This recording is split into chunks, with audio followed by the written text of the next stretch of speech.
Africa Channel attended an insightful book launch at the University of South Africa, where esteemed scholar Professor Paul Zilungisele Tembe unveiled his latest masterpiece called Silken Knots of Chinese Governance. This book takes you on a journey deep into the intricate tapestry of Chinese governance, bridging ancient philosophies with modern strategies under President Xi Jinping. That's the unison way of welcoming us, letting us know what the library does and how we function here. But then our author, our esteemed author, Prof. Tembe, is here. And also I've been given the duty of introducing him as a distinguished scholar of ours is here. And he has written books and has a list of books. They're called Jinping in the Thriving China-South Africa Relations, Jinping Thought Through South African Eyes, Ubuntu Beyond Identities, Izintu as a Performative Turn of Ubuntu, Culture, Identities and Ideologies in Africa, China Cooperation. And I believe all of those books are on the other side of our chairs there on sale for us. Please, when you have time after this, you can go and look at the books and also buy. We have a swiping machine. All of you with your credit cards and your cards and debit cards, you're more than welcome.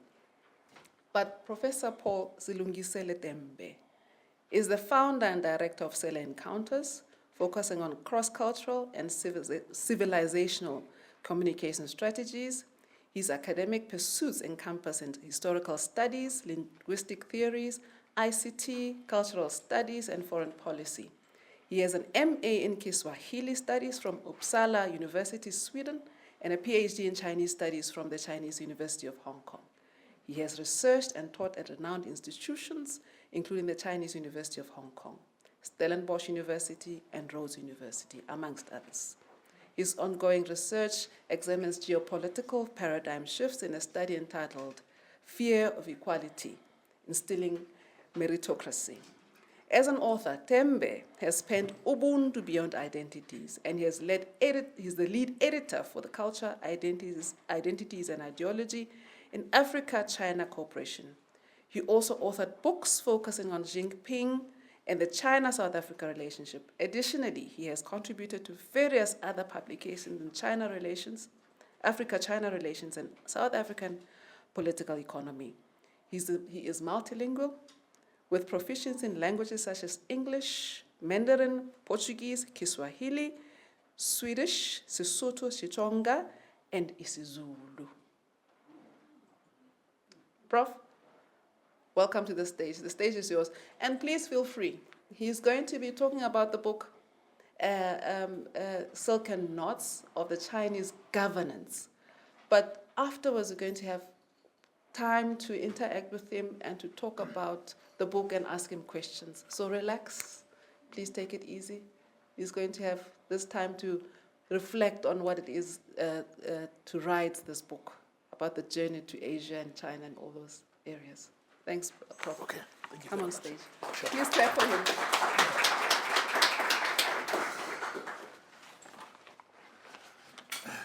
Good afternoon. Distinguished guests, I will greet all of you. I had a list and I went through the list, but as you've already heard, I'm a little bit autistic. I choose to forget some things and remember some things. And those that I cannot afford to forget, I then put them in books. It's an easy journey, really. If we had a lot of students here, let me talk first about the art of writing. Professor Shelton will agree with me here. When you want to write, sit down and write. You can't write walking. But the problem with writing also is you sit down and write. You must be prepared that 90% of what you are writing, you're going to delete. And that takes a discipline. Let me simplify it. We have 3 meals a day. Just to take care of this one day, we have 3 meals. We don't only eat those 3 meals, but we have to cook them. We have to buy it. Some have. So everything that becomes of value in the long run consists of multiple parts. We work 30 days and get salary once. I'll come back on this one of salary because that's another stumbling block both to scholarship and to life in general. Why is somebody paying you? Why an institution is paying you? And why do you stick around the framework where you are paid? Here's an irony. Let us take it simple. A little boy, a little girl standing by the corner distributing pamphlets. And then tragedy happens. That boy doesn't develop until he's 30 years old. He's still distributing pamphlets. So his entire faculties are dead. He's using this hand. And he's faced between rejection of people not taking pamphlets. That is a lesser pain. The real pain is that he knows that even those who take pamphlets, 90% of them are going to throw them away. So let me go back to the subject matter. Sit down and write. And be aware that 90% of your production is going to be useless because that is the process of writing. That is the process that the Ronaldinhos and Messis do every day to win Copa one day. There's a wise man who said once, good players, they practice every day. And when they have a match, they win. But really good players, they practice in order to control the game. And those ones have no choice but to win. So you've got two positive seats. But one is not only satisfied to become a scholar. I'm going to shoot myself on the foot here. This library will never want me. But I know I'll blackmail them, I'll bring them more books. Being a scholar is not to fill the Excel page with KPIs every 3 months. No. If that is not suitable to you, if that is a hindrance to your scholarship, leave that space, it's not yours. Why are you compromising yourself? South Africa is not terra nullius, but there is a gap of knowledge. South Africa is the best place because you can write about anything now. We still have excuses to create new fields of knowledge because there's a vast vacuum. And the danger of a vacuum is that scholarship does not allow vacuum. Even nature opens 2 doors when there's a wind, when it's windy. If you open that door and that door, there'll be pam pam bang. I don't know if that is English or another language, pam pam bang. Or those who know linguistics, they'll say it's onomatopoeic. That which happens is that which you say. So I think I won my case there. Nature, politics, don't allow a vacuum. If we don't write, whether a dinosaur like me or still a budding scholar, if you don't write, somebody else will write. And you know very well what is in the writings. Writing means representation. Are you going to see the good of yourself in the good of the other? Because that's what happens if you don't write. You don't have a voice. Then you'll be stuck in that gear, if we talk in terms of cars, or in the perspective that batho ba o hloile, batho ba o bone, batho ba o nyatsa. Why is the advantage always given to? It can be foreign, it can be another race, it can be another tribe. There's a beautiful, I love it. It's there in English as well. They say, it's an adage. They say, he who doesn't risk doesn't win. But I love it more in Portuguese. Quem não se arrisca não pitisca. It might sound like street language. He who doesn't risk cannot have a snack. But that the conceptualization of that statement in everyday life. It exposes a certain rationale, and that rationale tells us that don't take yourself serious. You don't need to wear 5,000 shoes in order for you to ride. Shall I flip-flop opale? You don't need an Omega or Parker to write. Pendulum sees the pencil and you write. Sometimes I'll even go to extreme. Get that bottle of Jameson and drink it. And walk around talking to us. You are writing because when that Jameson goes away and your mind wants to go back, your logical aspect says, you've wasted time. I say, no, I didn't waste time. I was talking to my grandfather. What did he say? Then I write. A proof to this is that some people might think that writers are lonely people. No, they're not lonely. They are crazy. They are talking to many people. They don't want to add your voice because you're confused. I want to be alone and have conversation. Speaking of that, I wish the trend, the Matwasa and the Zangoma in South Africa, they will be writers. Those ones will write us good books. Because those ones, they sort of have Wi-Fi to another dimension. They have Wi-Fi to other dimension. That we don't understand. So we will be having two advantages there. Is the Wi-Fi transcending to the metaphysical? But the good thing is that these people are in interface, they're a dictionary. They take that sniff and they go,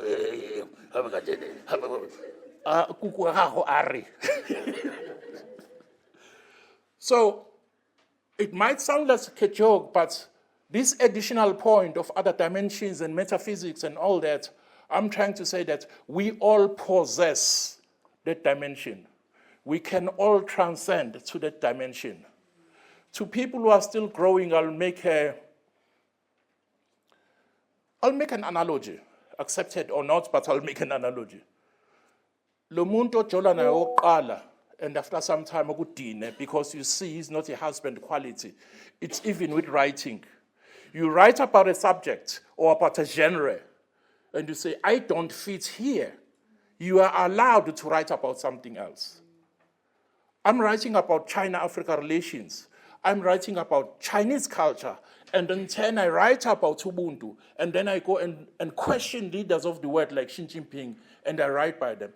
There's a reason for that. That brings me to the point in this thing of writing. Although I praise now people who have the Wi-Fi to transcend to other stratospheres or medium or paradigms and come back with news, but also I've made a promise to myself.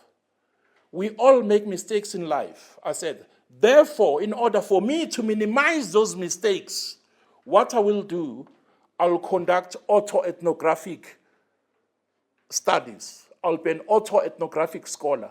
I will only write about the places I've lived, the languages I speak, and the things I've done. That's how my book next year is about polygamy. Anyway.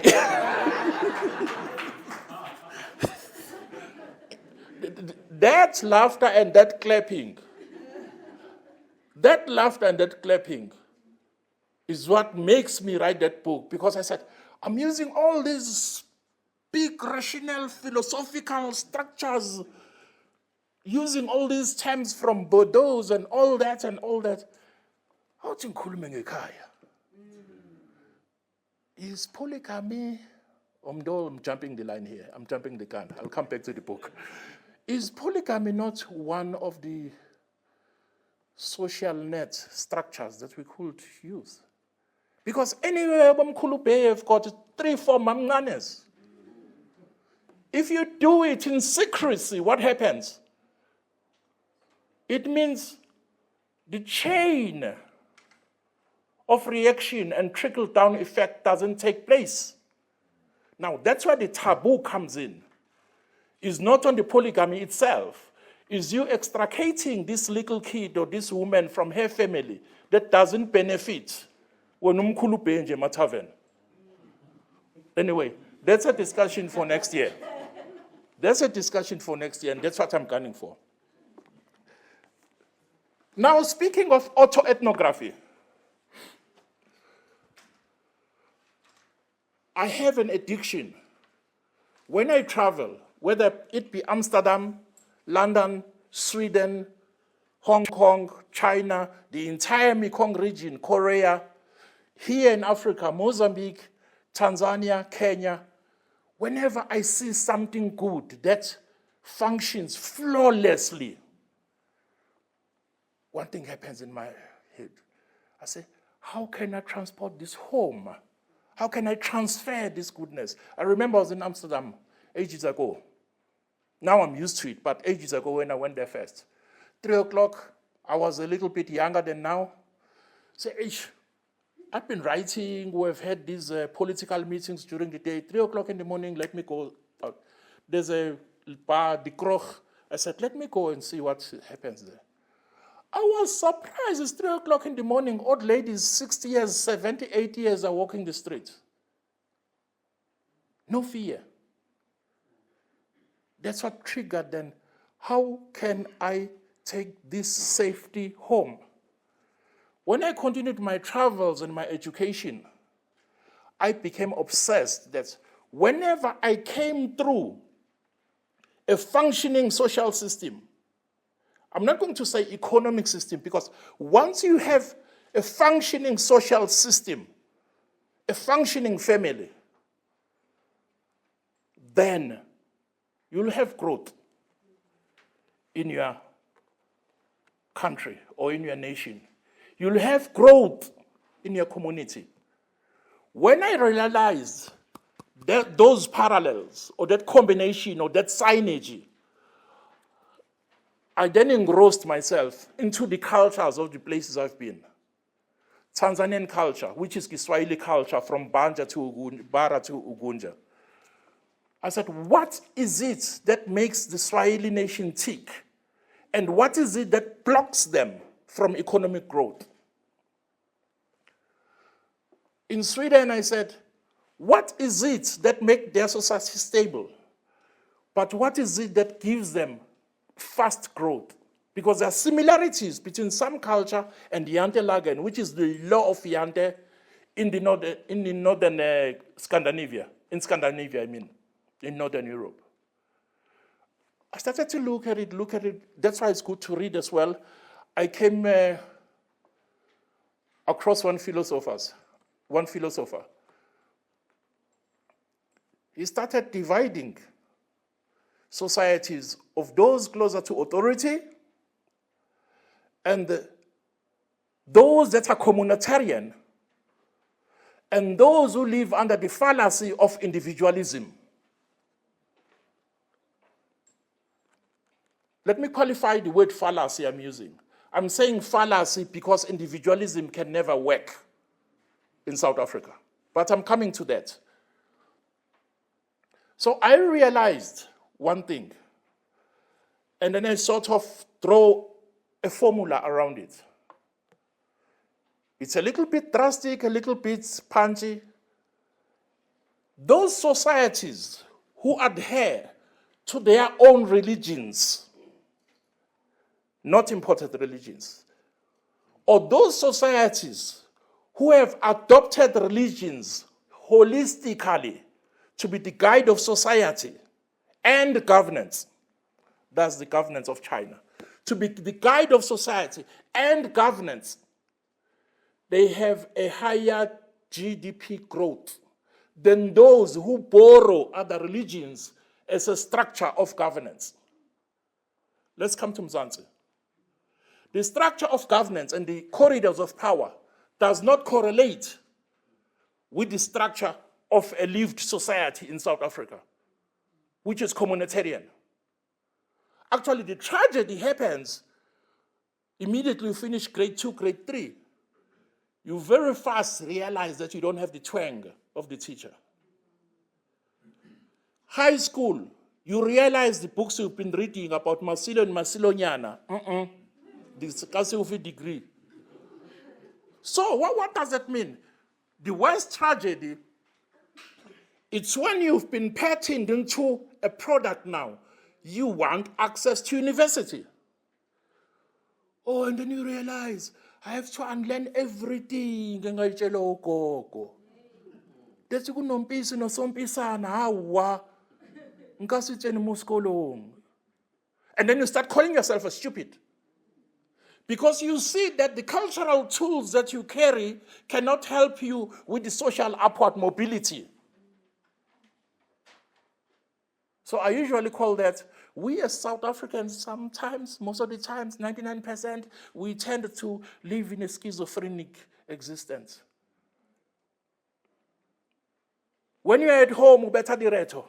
And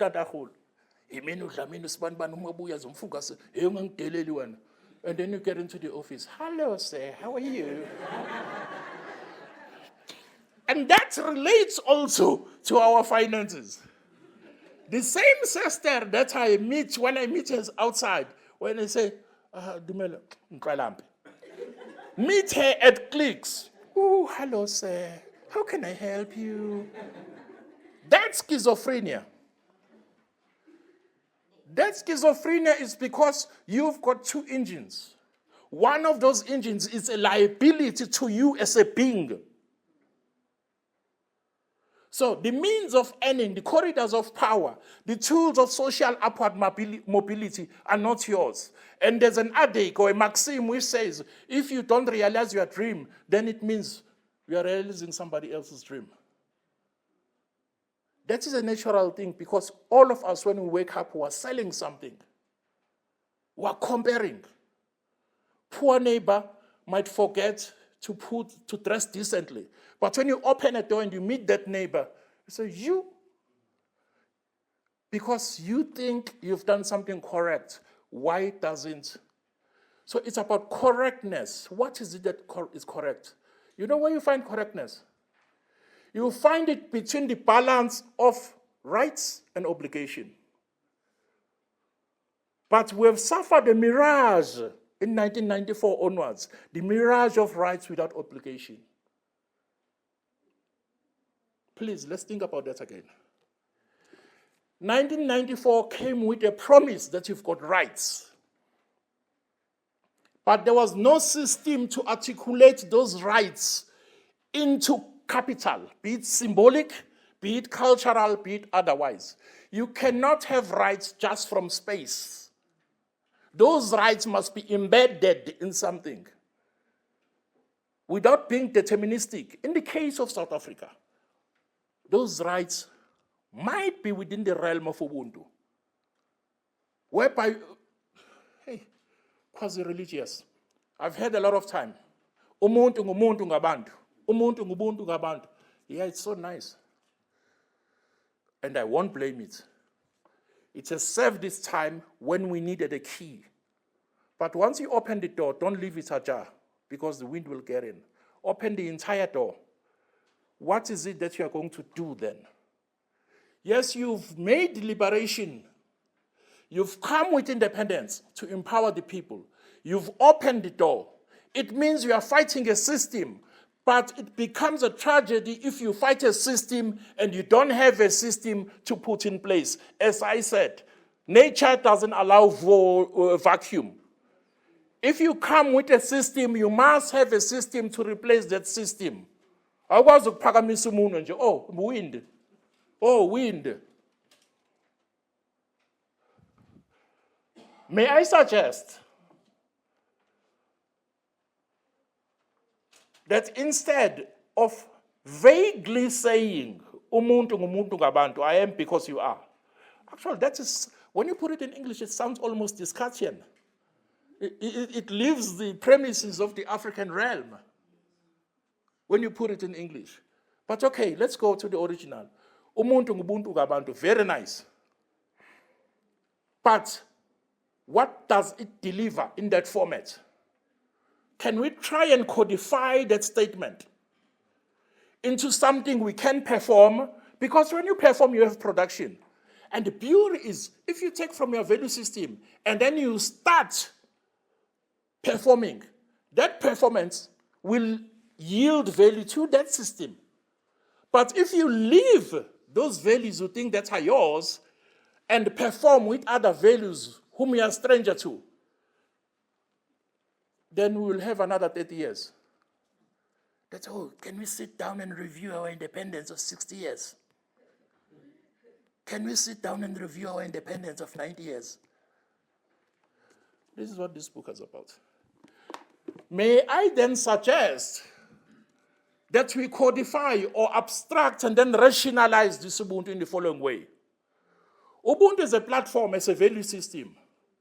But the rules and decorum of Ubuntu, the rules of the game is Sintu.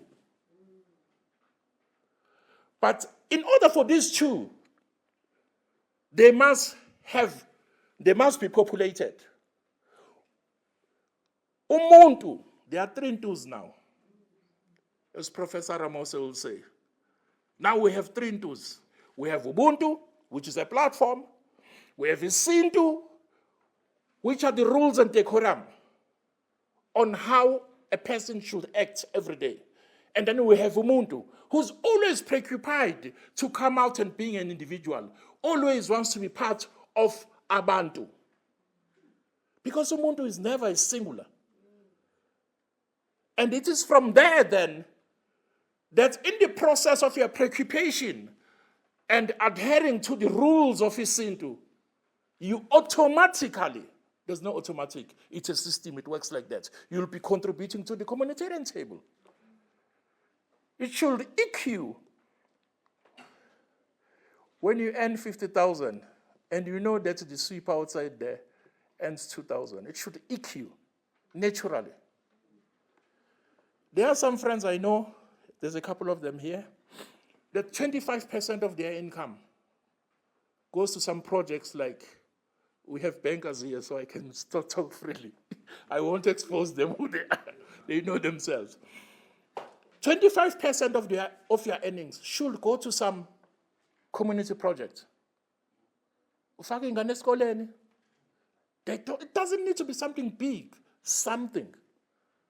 A journey of 100 miles starts with 1 step. Means use.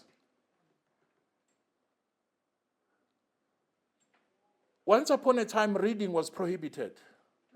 Once upon a time, to teach some people how to write was prohibited. What is our excuse? Because even though once upon a time produces, if I can go back in time, we had about Bugatti, Magascavi. Why I mention those people is because those are people who influence about John Langalibalele Dube. What is stopping us today? Debit or demod?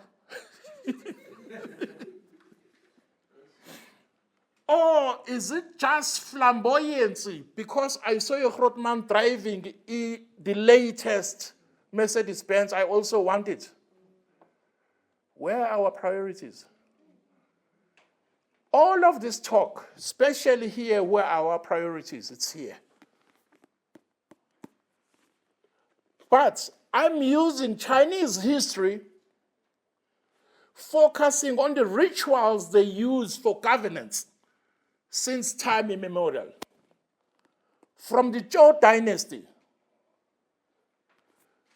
I can't talk of the Shang dynasties. We have a Jiaku when they are readable, but coherent writing starts from the Zhou dynasty, which we know as Mandarin today. The Zhou dynasty had rituals and was strict in terms of class hierarchies. During autumn era, spring and autumn era, that was the time of Confucius. Confucius says, yes, the imperial system of governance is not adequate for this time now. So, but because we need continuity, you cannot come with ruptures. We need a change, we don't need a rupture. He said, behaves as the rituals of the Zhou still exist. I know highly Christian in South Africa. Paulos said,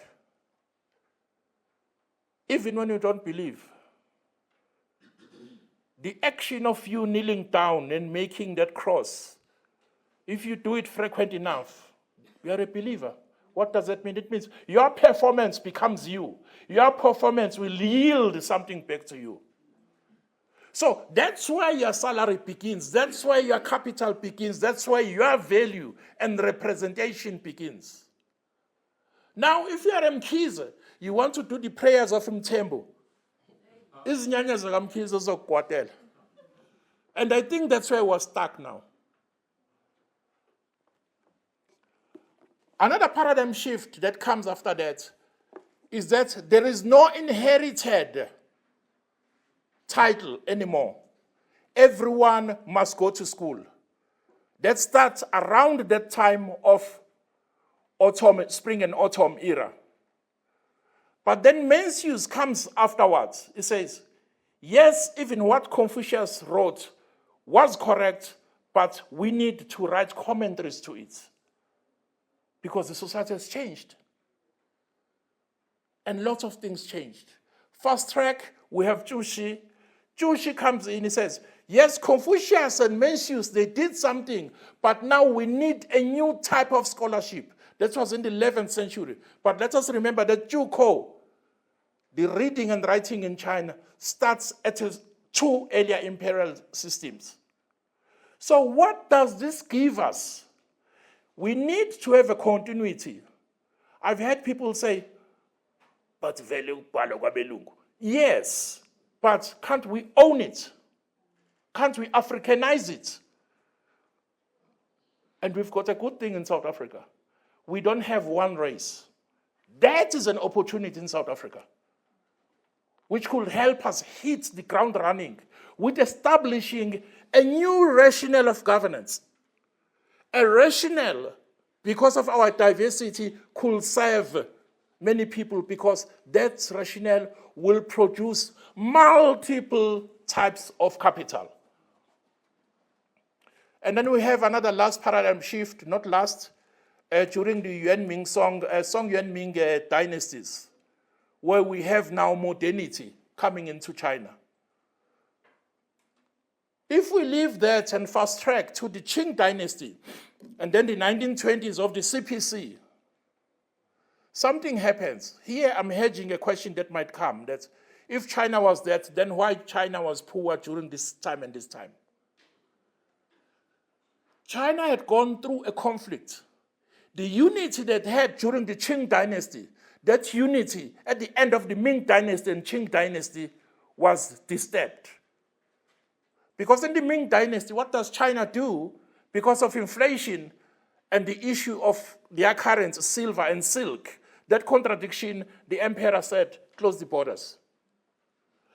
And realize, 14th, 15th century, China disappeared from high seas. Is it not ironical that it was at the same time that Bartholomew Diaz, Vasco da Gama, and all others then came to the high seas? So we might say in a way that the paradigm shift and the closing in of China is what brought, or is what enabled the high seas to be occupied by another people who saw an opportunity of a vacuum. Once there's a vacuum, there's going to be a drastic change. Sometimes it might be nice. Sometimes it might be disastrous. As our vacuum now is disastrous.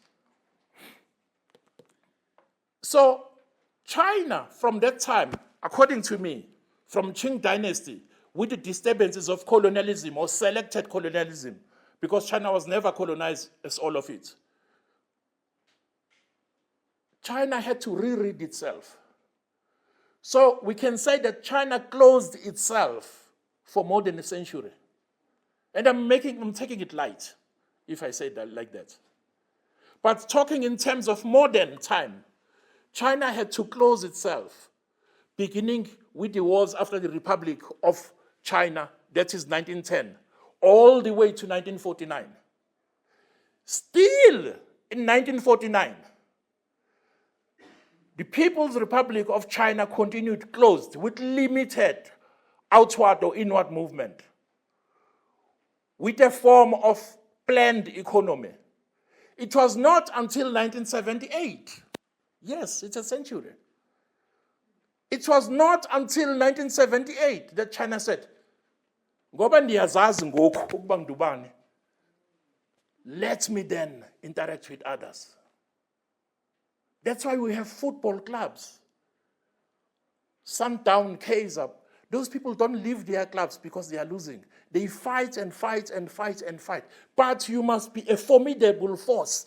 That's why we have UNISA. That is why we have UNISA Foundation. In order to safeguard part of the brand, part of scholarship, you must be a coherent unit. And that coherence starts at an individual level. And that's why I start fighting salary then. Because sometimes salary doesn't allow you to be this being that is representative of a cause. We need containers as social beings where we follow a specific rationale in order for us to deliver to the public table or to the community.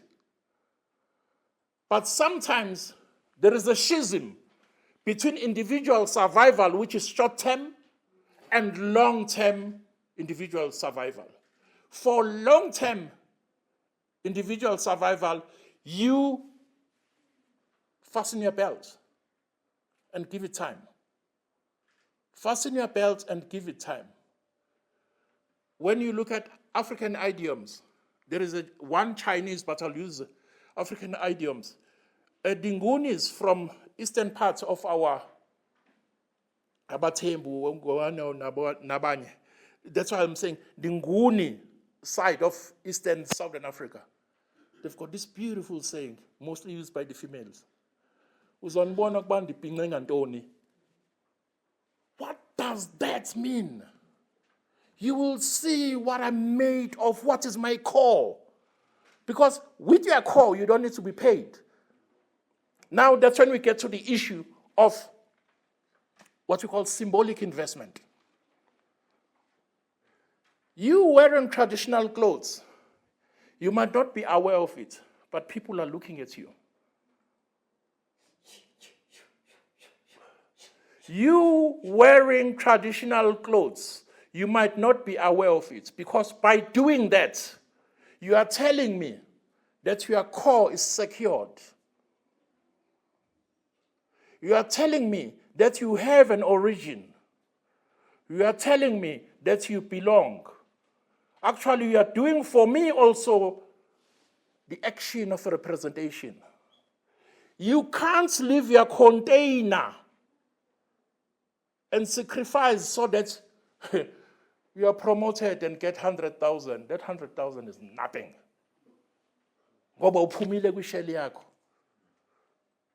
It's like when the snake sheds its skin, it goes and hides because it's shedding its skin. When it's strong again, it comes out even stronger. All of these isms I'm talking about, they're in this book. But let me talk about this book in another context, because we're all educated here. I have my learned friends here. This book you can read by yourself and use the context of my talk now, and then engage me. You can engage me for the next 10 years. I'll be 72 by then. I'll be more stubborn. Now, why this book? The first part I've said, wherever I go and I see good, I want to bring it home. This book also is part of my work that is coming, Fear of Equality. Let us go back to the title of my study, of my current study. Fear of Equality. Meaning that I get threatened when a student that I teach, I see her at my level. So how am I going to teach the student? We're threatened by the hierarchies. When the hierarchies get broken down, that the VC can't take your ideas because you're just a junior lecturer. Fear of equality. It doesn't matter if Prof. Shelton is correct or not, but because it's from Wits, UNISA cannot succumb to Wits, then our ideas get scattered and useless. Fear of equality. Because you are not an uncle or a niece to a DG, you can't come closer. I need somebody who knows the DG, who is closer to the DG, in order for me to be relatively considered. Fear of equality. What does that mean? What does that mean? Where do those ideas which you learned from the core of your family go? Because they don't dissipate. It means you create another table. Because when you are refused a seat in the table and you don't want to perish, you create another table. And this also speaks for our current education.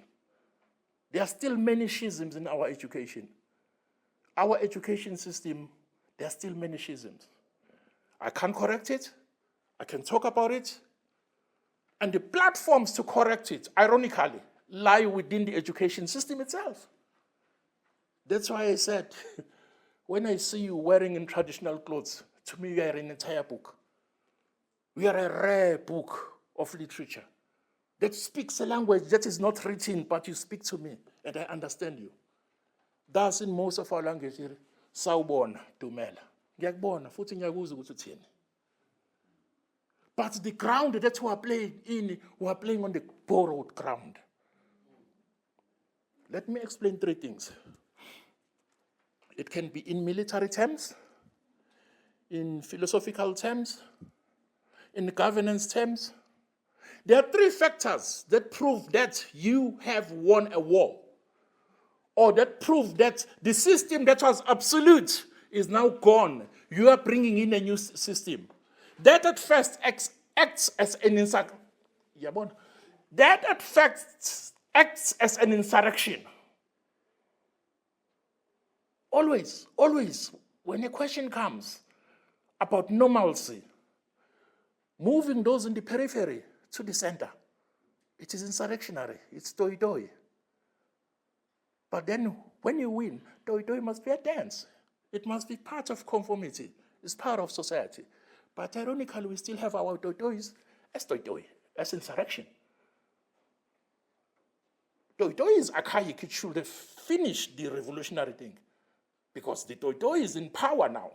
But there's something wrong if the toy-toy of those eras, of the 40s, 60s, 70s, are still a similar expression of insurrection after 30, 40 years. So three factors that show that you've actually won a system, a governing system, is in the dressing.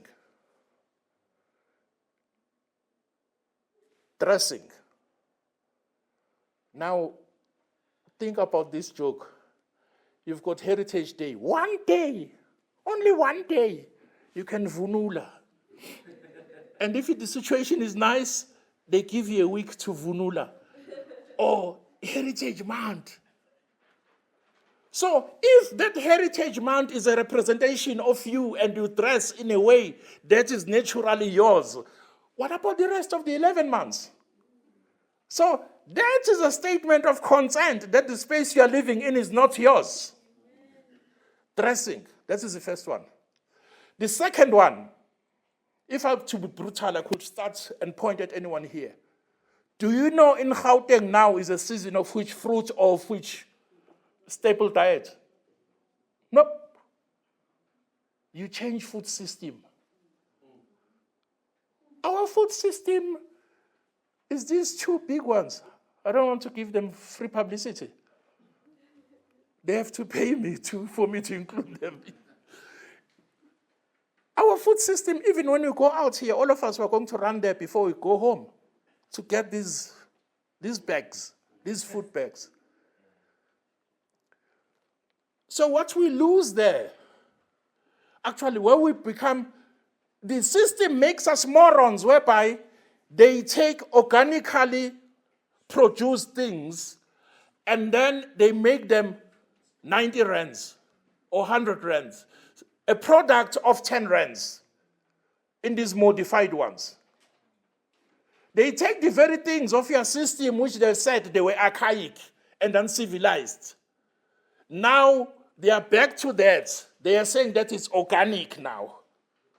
And then we have to buy it 10 times. So that's a continuity of your defeat. Last one, it's got nothing to do with race or tribe or Africanism. This is who we are. Procreation. I've heard some people, andinamali ngeke ngizale. Sure, thank you. I still don't have money. I'm accumulating enough money. When I'm good, then I'm going to start having. Hey, bana. That is why you have unplanned kids. All of your kids are a mistake. Because you run away from that field of procreation, you give it to a system that is not yours. But life, put you. Then instead of Mtutuzi or Nomahlomba to be welcome as a blessing from the skies or from ancestors, becomes trouble. Now you're deputy order twin, there are two ones, daycare and whatever, or uncle or transport.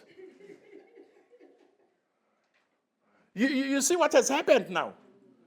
So we said the dressing system, we said food system, we said procreation.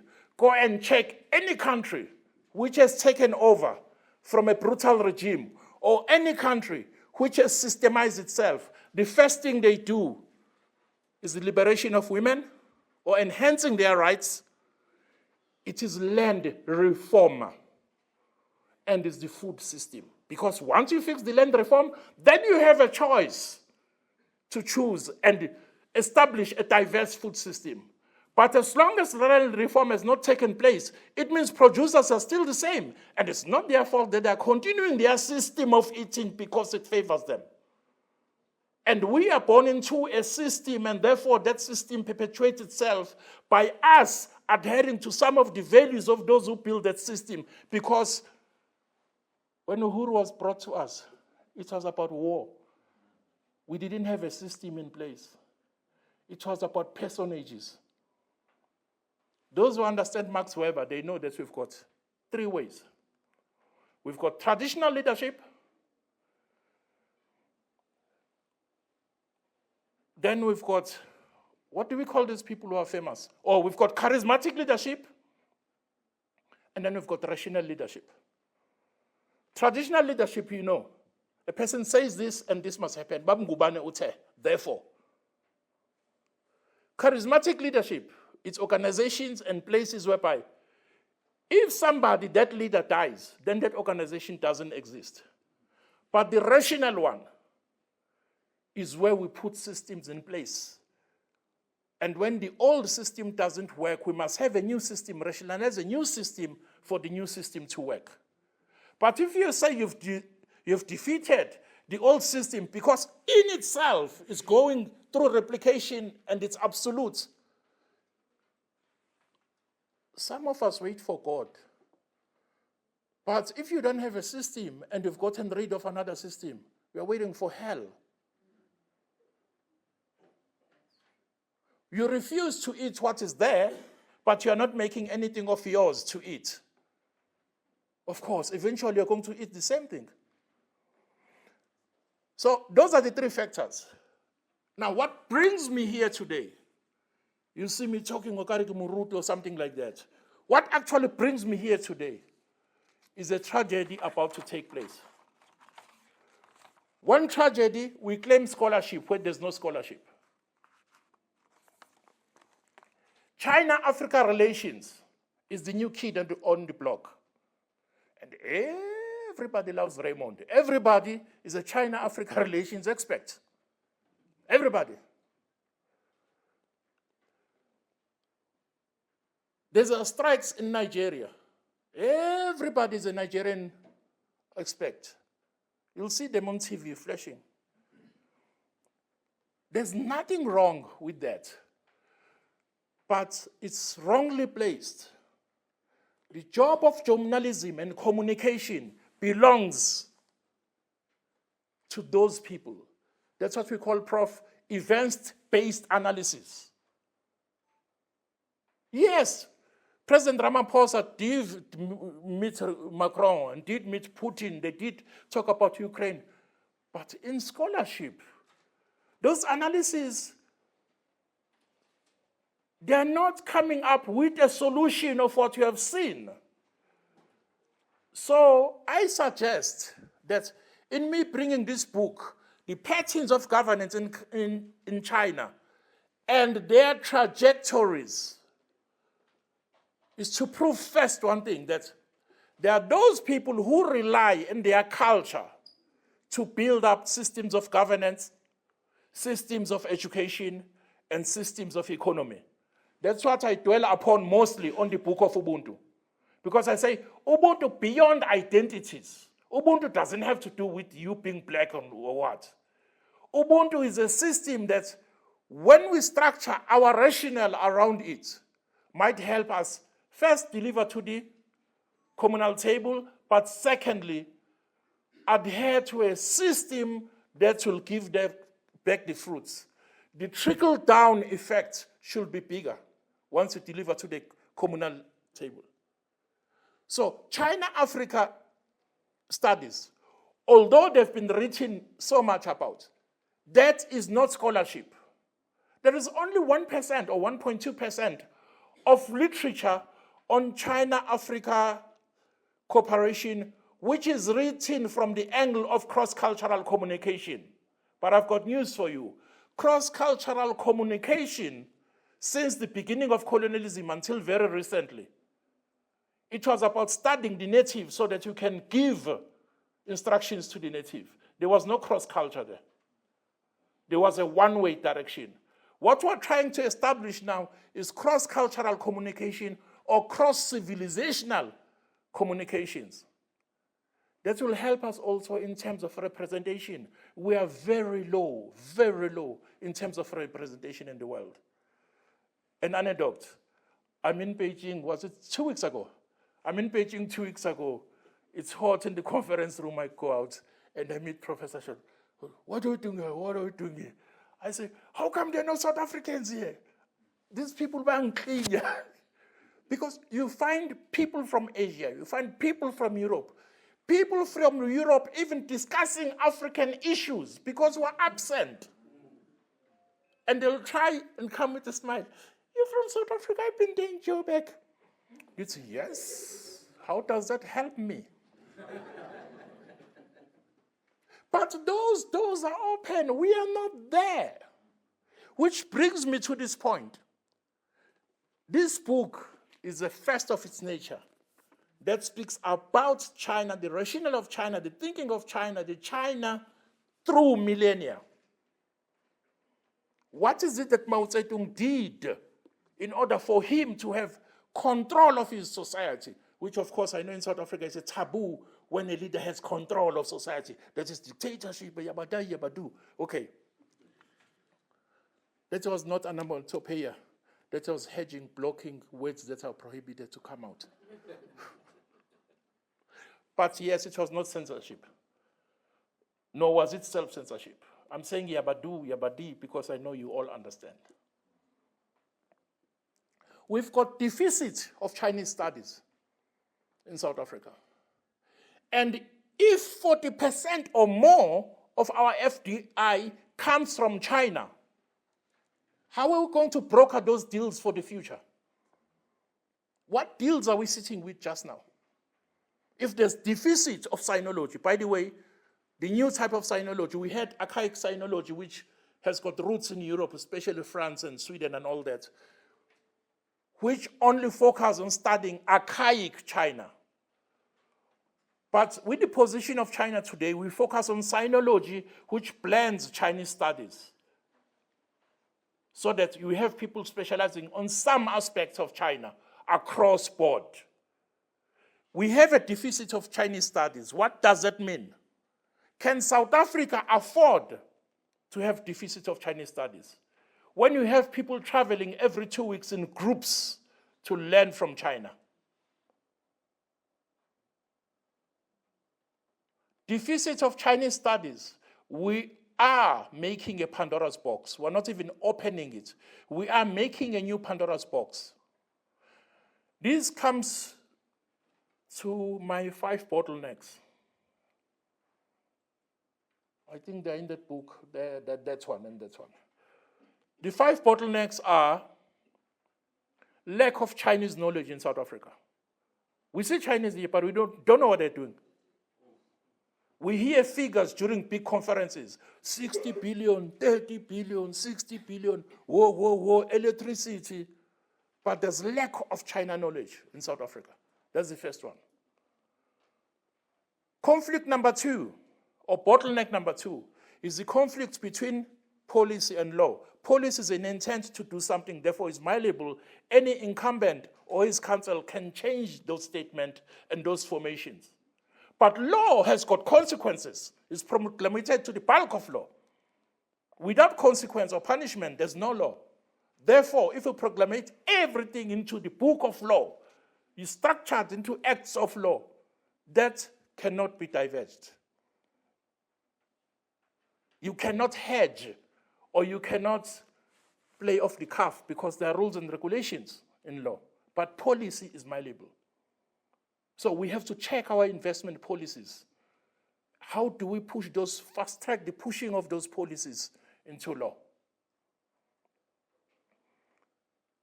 I'll skip these 2 and go to the last one. We have a tendency of reading from the old book. I'll cite 3 structures of the old book. I'm a democratic, I don't oppress people. I'm neoliberal, I believe in free market. It's my right, it's my body. We live within that book. Although we are aware that book that we read doesn't contribute to the communal table. Yet we eat from the book. When you have load shedding, oh yes, we go to China, they'll give us 30 billion. They'll give us things to get rid of load shedding. We eat from the new book, yet we insist to read from the old book. Judith Butler says this. She's the guru of performatives and all that. As long as the word is repeated, that's why there are many words, I just go yibidi yabada. I don't want to repeat them. Let me make an example. Instead of us celebrating the victory of 1994 during June 16, we keep telling our kids that some people killed us, and they killed us brutally. What are you planting? These kids don't know that. They never seen a riot or a gun or some kind of police shooting somebody. No.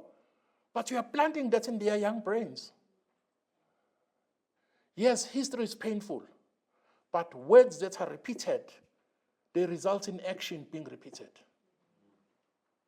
And especially when those words that are repeated, they fight with the core that I mentioned earlier. That the being and representation of you as a species disappears no longer by the system, disappears by you mentioning that system time and again. And you having the lack of something that replaces that diabolic system that was in place. So I spoke of China-Africa studies needing to pull up their pants or socks. I've spoken of a deficit of sinology and Chinese studies. Luckily, there are some moves to fix that. But also, how can we as South Africa establish a synergy of politics and governance that can adhere to any of our structure? Do we need a Litsima then, or a Lekhuta where we can see it? I would like to hear a person say, okay, it's not only Isintu or it's not only Ubuntu. There is this also, there is this also, there is this. Yes, let's put it together. We can't keep chachara about the same thing. It's been 30 years. I used, 5 years ago, I used to push for a point, but today it's politically incorrect to do that. I said, each and every country, especially those called developmental states, and we've used that word very loosely in South Africa. Go to your Google and Wikipedia today and read about developmental states, Singapore and all that. There is no developmental state that is new liberal. It's impossible. Because developmental state has a communal table.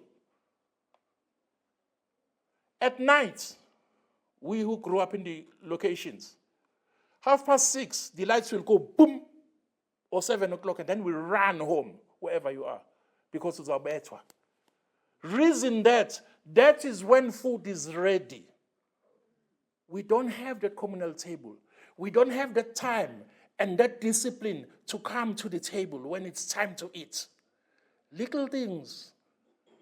It looks like when 1994 came, we just throw away the bath water with the child.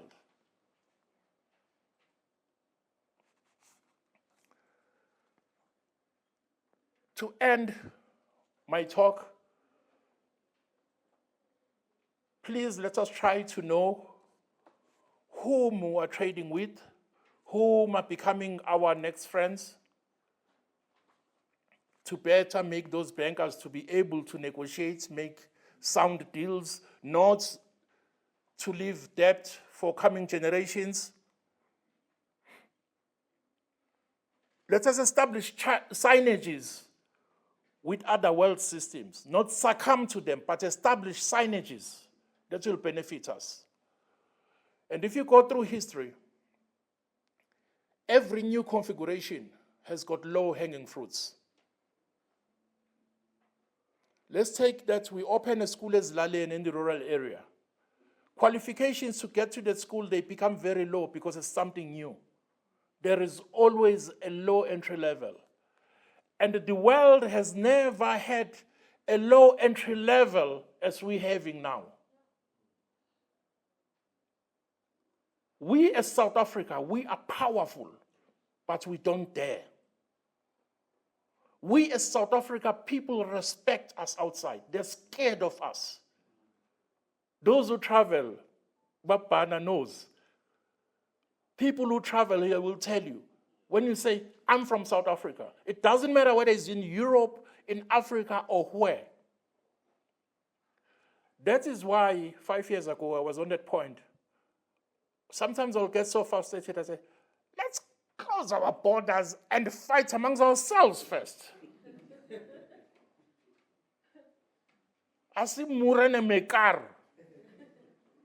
Because as more as we like to be modern, there's a primitive aspect of us.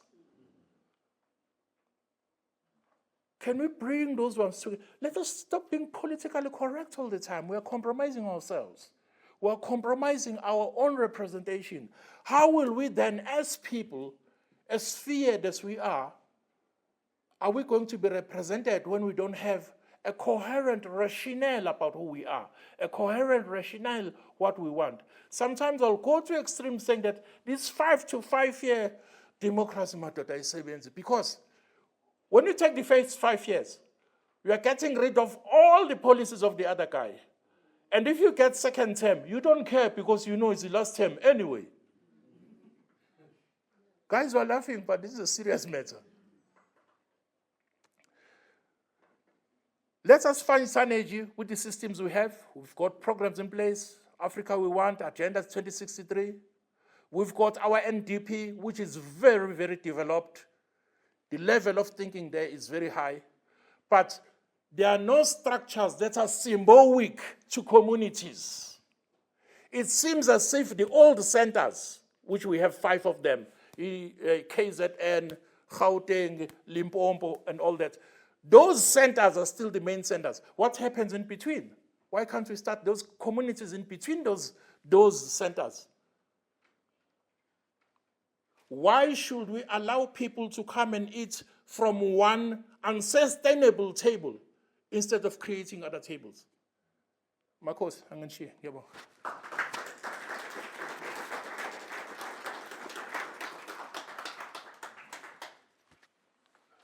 Thank you so much, Prof. Can we clap again for that?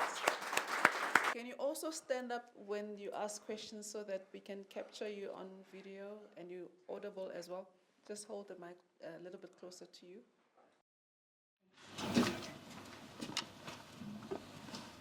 Good day, Prof. Prof, I'd like to ask the question, Prof. Where, I guess, correct me if I'm wrong, the old book, yes, we eat from, now we're eating from the new book, but we like to claim the old book. My argument is the old book had missionaries. It's well marketed. It somehow, whether that be good or negative, has it has access to the people and the youth, and whether it be a diabolical culture, as you say, well, as we can all see, it is. How then do we get? For me personally, I thought this. I never today, but just by coming here, then I got to understand that this is just us taking a template from the Chinese and with Ubuntu now making it practical. And yes, I have that understanding, and I can see how what is happening in Asia is exactly what Africa needs in the next 10, 15 years, urgently so.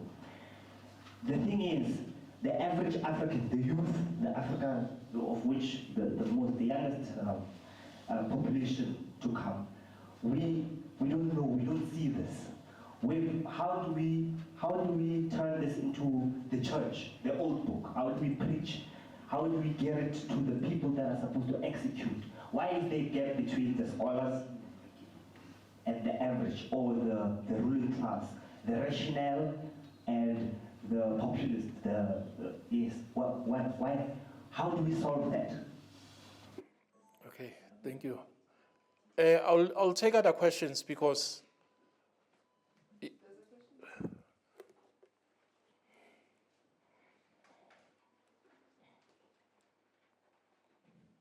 you, Prof. Good morning, everybody, and good afternoon. Kenneth Anna from Diplomatic Society. Prof, always great to hear your wisdom and share your experiences and expertise.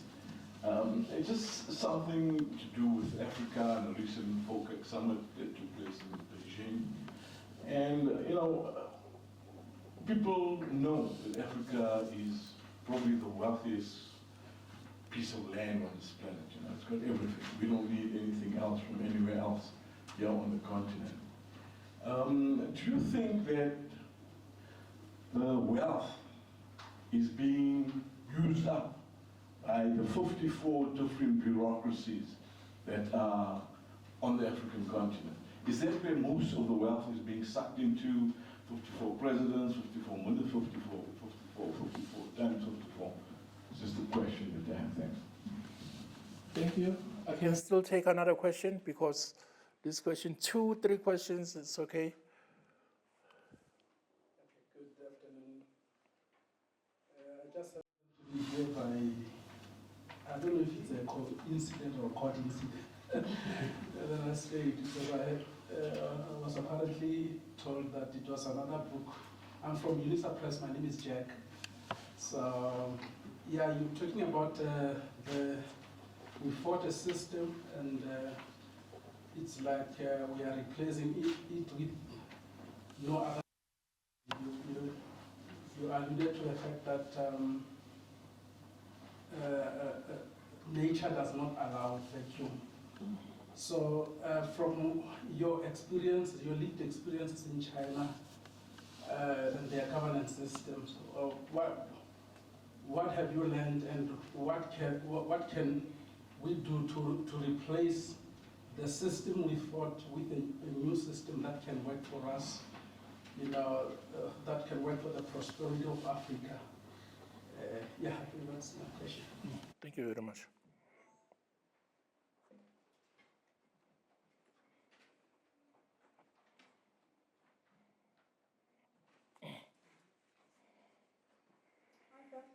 Dr. Ferris. Thank you for the invitation. It's always very inspiring to listen to you and very thought-provoking. What I was thinking about was, like, when you were talking about the fear of equality and the fact that we've got different symbolic capital that we can bring to the country and make this world a space where we can belong. I want to find out from you, how we can do that when the people in power, where the different forms of capital are constantly in friction.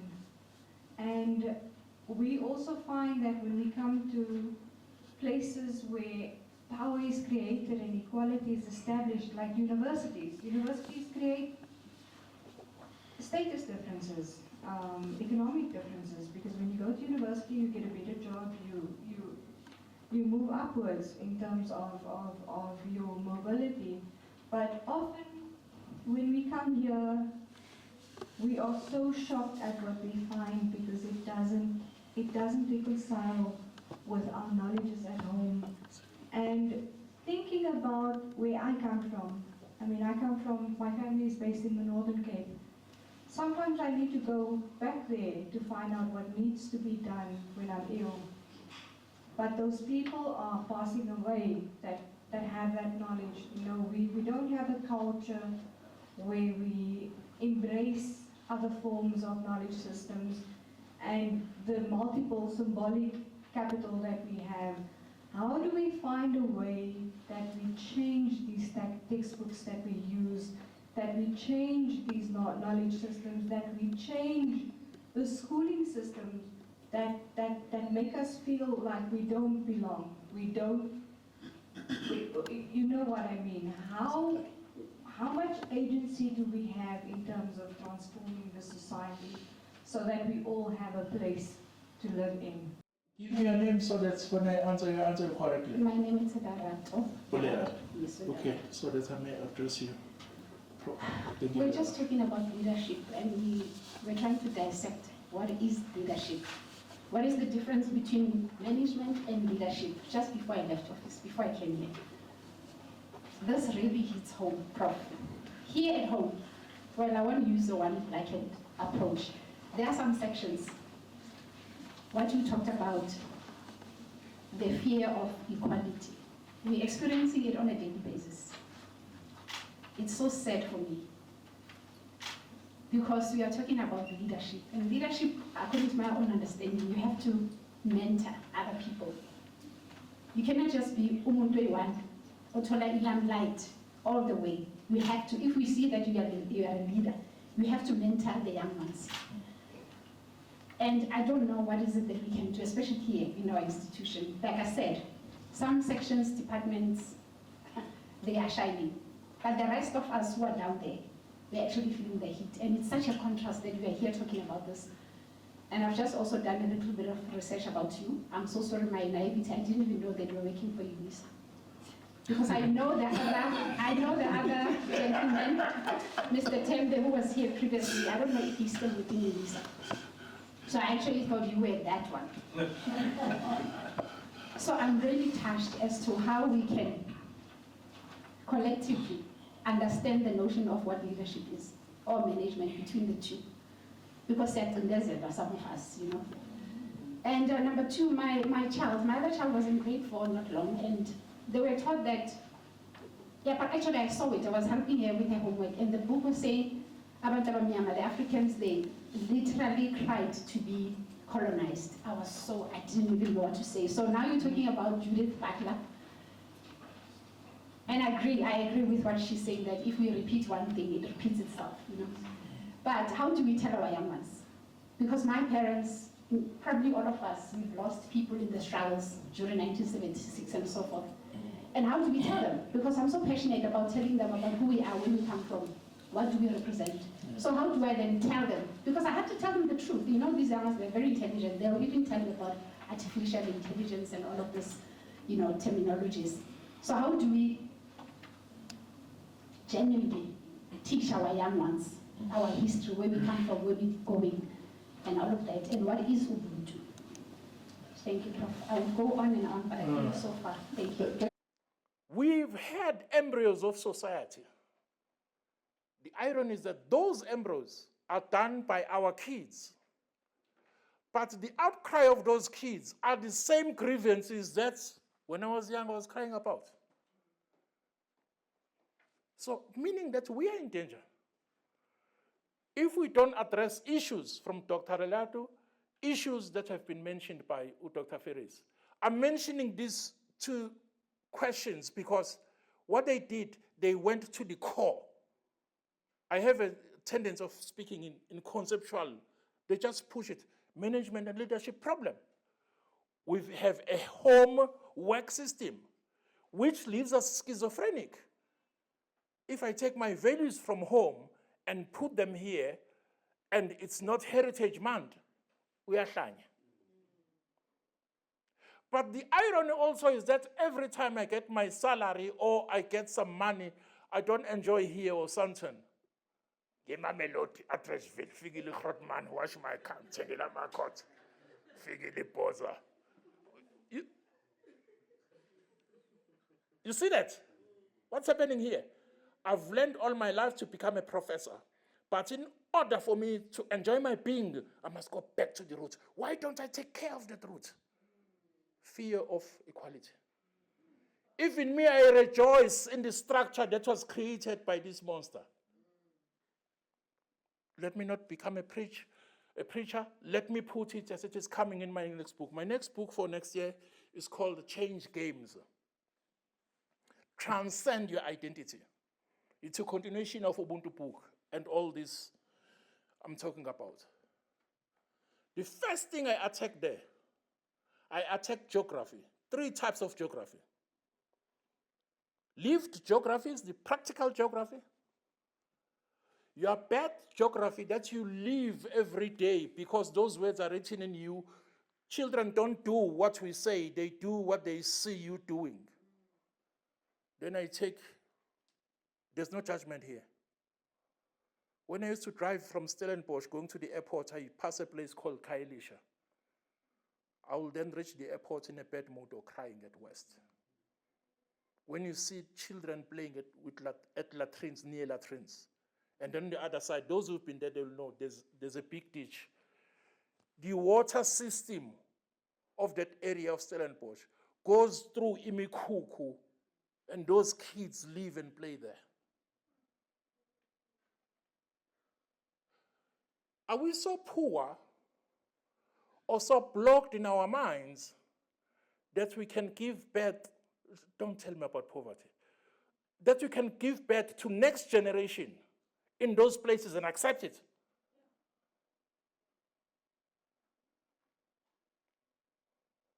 I think in Judea, I'm answering a question, Baba, here. I'm saying to you, we have to be deliberate. Like Professor Sheldon mentioned and emphasized on the point of being deliberate to learn about something. Luckily for us, our books are not far. Our books are in our surnames. Because I've spoken to some of my students who are not African, some even foreigners. When I asked them, then I discovered that no, the values are the same. At my pa het gesê, ek van by die is geleer. My opa het gesê. And then when you go deeper, they say, wow, it's Calvinism. The work ethic, the Calvinistic work ethic. If you take Ubuntu and the Calvinistic work ethic, are those things not the same? Let's not be played by politics. Yeah, I think that's the best answer. Let's not be played by politics. Let's look at things threadbare as they are and address the issues.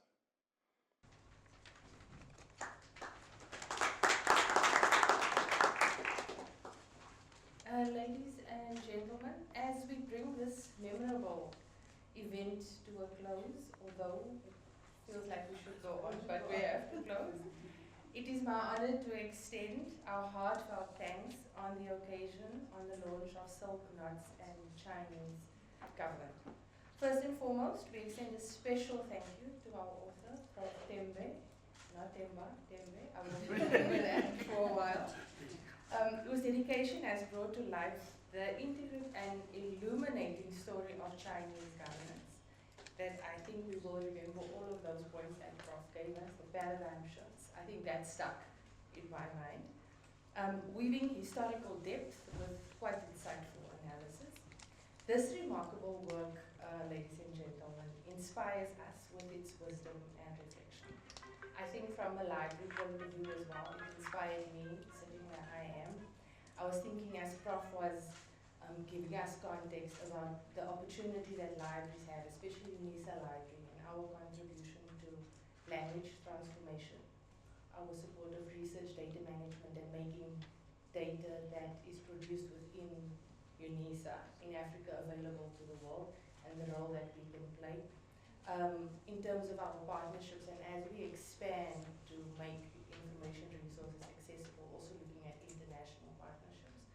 And I think when I look back, I also have 3 girls, and thinking what will they get when they are here? So I think the UNISA Library playing a critical role in making history, as it's happening now, available to all of our kids in the long term. So I think UNISA Library, I think we're 78 years old this year, looking forward as we're getting older and providing access to the generations to come. Thank you, therefore, Prof, for guiding us in this journey. Our sincere gratitude, colleagues, goes to the following contributors who made today possible, which is quite a lot of them. The UNISA Foundation team, especially Mr. Frankie Majapelo for hosting today's event with such care and dedication. Ms. Pusisiwe Mashlangu, our program director. I'm not going to say she was well spoken, that I also picked up. I thought that was brilliant, because I think we tend to do that so much. But thank you so much for your patience as well, and skillfully guiding us through the proceedings of today. Mr. Oscar Manamela, also my rock, from the UNISA Library for his warm and gracious welcoming address, and Prof. Garth Shelton from the Wits University for your thoughtful contributions and reflections, and helping us understand the broader impact of governance across cultures as explored in the book. Our dedicated staff of the UNISA Library for the invaluable support of the event, the UNISA Facilities Management Team for the behind-the-scenes work in making this event run smoothly, and UNISA Enterprises for providing the wonderful catering that we could smell the whole time, and I'm sure we're going to enjoy. Lastly, to each of you that's here, that joined us today, thank you so much. Your presence, enthusiasm, and engagement have been instrumental to making this event a success. Thank you, and may the insights you've gained here today inspire meaningful dialogue, and I'm sure it will, Prof. I can just see the conversations just flowing from here, and much understanding. From Africa to Asia, the ties that bind are woven with knowledge and understanding. Professor Tembe's Silken Knots of Chinese Governance stands as a beacon, illuminating pathways to shared prosperity.